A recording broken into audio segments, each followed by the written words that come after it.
So one of the things that has kept me in education, lo these many years, between 20 and 25, is on my desk. Or above on the shelf above my desk, I keep a number of books that I know I can reach for at any time, and I don't even have to know. I don't even have to know which page I'll open them to. I know I will open them to the exact perfect page that I need to read at this moment. And to let me know that I'm not alone, to let me, so I'll laugh, I'll cry. But it's just kind of that source of sustenance that has really refilled the well of teaching all these years. So one of the things that I do in our class is I share these books, and this is one, Frank McCourt, Teacher Man. And you may be familiar with Frank McCourt. He also wrote Angela's Ashes. But what a lot of people don't know about Frank McCourt is that before he wrote Angela's Ashes, he was a high school teacher in New York, in a vocational high school in a very rough area of New York, and he taught there for 30 years. So anyways, this is from his book Teacher Man, and and it's about his first day of class ever teaching. The problem of the sandwich started when a boy named Petey called out, "Anyone want a bologna sandwich? You kidding? Your mom must hate you giving you sandwiches like that." Petey threw his brown paper sandwich bag at the critic. Andy and the class cheered. "Fight, fight," they said. "Fight, fight." The bag landed on the floor between the blackboard and Andy's front row desk. I came from behind my desk and made the first sound of my teaching career. Hey! 4 years of higher education at New York University, and all I could think of was hey. So I said it again. Hey! They ignored me. They were busy promoting the fight that would kill time and divert me from any lesson I might be planning. I moved toward Petey and made my first teacher statement. "Stop throwing sandwiches." Petey and the class looked startled. This teacher, new teacher, just stopped a good fight.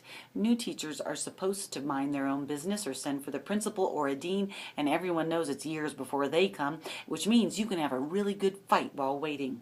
Besides, what are you going to do with a teacher who tells you to stop throwing sandwiches when you already threw the sandwich? Benny called out from the back of the room, "Hey, Teach!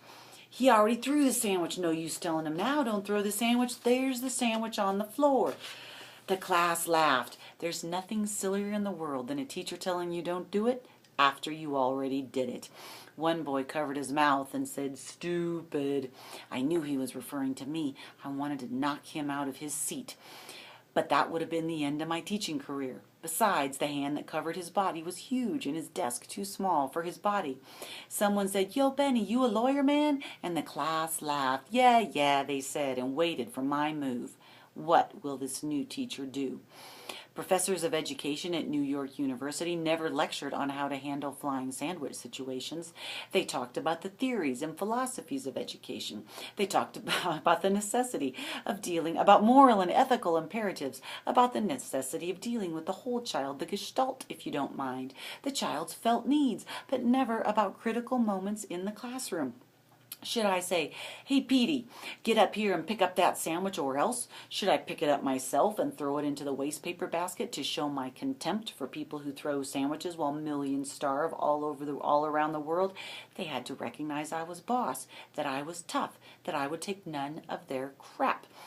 The sandwich in wax paper lay halfway out of the bag, and the aroma told me that this was more than just bologna.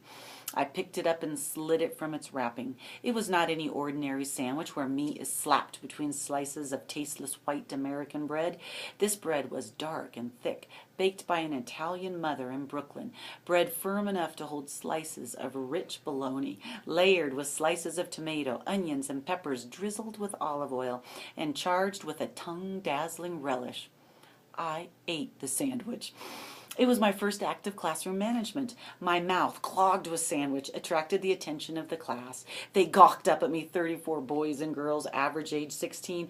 I could see the admiration in their eyes. First teacher in their lives to pick up a sandwich from the floor and eat it in full view. Sandwich man. In my boyhood in Ireland, we admired one schoolmaster who peeled and ate an apple every day and rewarded good boys with a long peel. These kids watched the oil dribble down my chin to my 2 $2 tie from Klein on the square. Petey said, "Yo, teacher, that's my sandwich you ate." Class told him, "Shut up, can't you see the teacher's eating?" I licked my fingers. I said, "Yum," made a ball of paper bag and wax paper and flicked it into the trash basket. The class cheered. "Wow," they said, and "Yo, baby," and "Man, look at that. He eats the sandwich, he hits the basket. Wow." So this is teaching? Yeah, wow. I felt like a champion. I ate the sandwich, I hit the basket. I felt I could do anything with this class. I thought I had them in the palm of my hand. Fine, except I didn't know what to do next. I was there to teach and wondered how I should move from a sandwich situation to spelling or grammar or the structure of a paragraph or anything related to the subject I was supposed to teach, English. My students smiled till they saw the principal's face framed in the door window. Bushy black eyebrows halfway up his forehead shaped a question. He opened the door and beckoned me out. "A word, Mr. McCourt." Petey whispered, "Hey, mister, don't worry about the sandwich. I didn't want it anyway." The class said, yeah, in a way that showed me they were on my side if I had trouble with the principal. My first experience of teacher-student solidarity.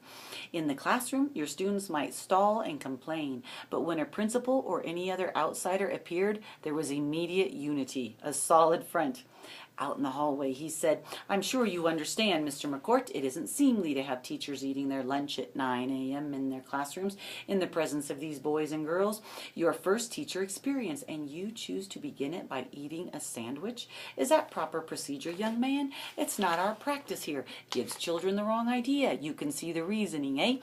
Think of the problems we'd have if teachers just dropped everything and began to eat their lunches in class, especially in the morning when it's still breakfast time. We have enough trouble with kids sneaking little nibbles during morning classes and attracting cockroaches and various rodents. Squirrels have been chased from these rooms, and I won't even mention the rats.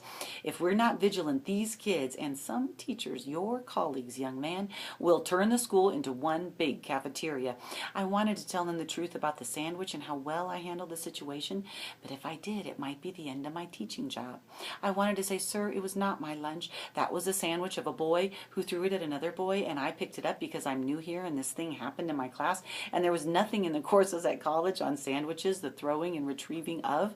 I know I ate the sandwich, but I did it out of desperation, or I did it to teach the class a lesson about waste and to show them who was in charge, or Jesus, I ate it because I was hungry, and I promised never to do it again for fear I might lose my good job," though you must admit the class was quiet.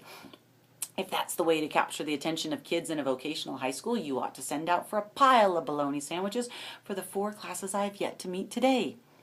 I said nothing. The principal said he was there to help me because, it looked like I might need a lot of help. "I'll admit," he said, "you had their full attention. Okay, but see if you can do it in a less dramatic way. Try teaching. That's what you're here for, young man. Teaching. Now, you have ground to recover. That's all. No eating in class for teacher or student." I said, "Yes, sir," and he waved me back to the classroom. The class said, "What'd he say?" He said I shouldn't eat my lunch in the classroom at 9 a.m. "You weren't eating your lunch." "I know, but he saw me with the sandwich and told me not to do it again."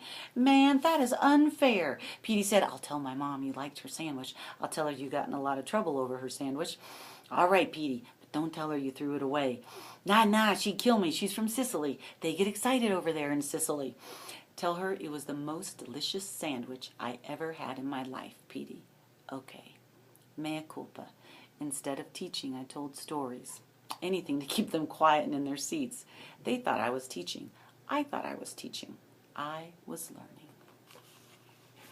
So I love this for so many reasons, one of which is his first day of teaching, and the what happened and the way that he writes about it, and the other, and that is so classic in teaching and typical, and we all have had many days like this if you've been in ed for very long. But the other thing is he really talks about the importance of stories and the sharing our stories. It's one of the greatest gifts we can share with our students. So, Teacher Man, Frank McCourt.